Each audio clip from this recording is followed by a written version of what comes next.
Hindi na tama yung ginagawa mo na yan sa akin. Kung under-underin mo ko, ganun-ganun na lang. Magpapaalam ako sa'yo na maayos. Tama ba yung ginagawa mo na yan? Kanina pa ako nagpapaalam sa'yo na sabi ko magiinom ako. Diyan lang naman ako, di naman ako lalayo, di naman din ako mawawala. Grabe na yan.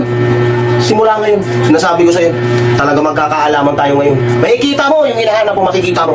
Sinasabi ko sa'yo, para lang malaman mo, hindi uubra sa akin yung mga ganyan-ganyan mo. Kala ko sa, hindi uubra yan. Sinasabi ko sa'yo, ngayon, magkakaalaman tayo. Magkakaalaman tayo. Gusto mo na to? Ayaw, di ma. Hindi na.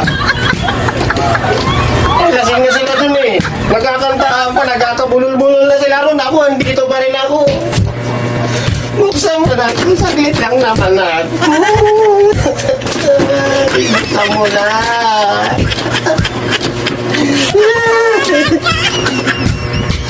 Yung taong to eh. Hirap pakiusapan eh.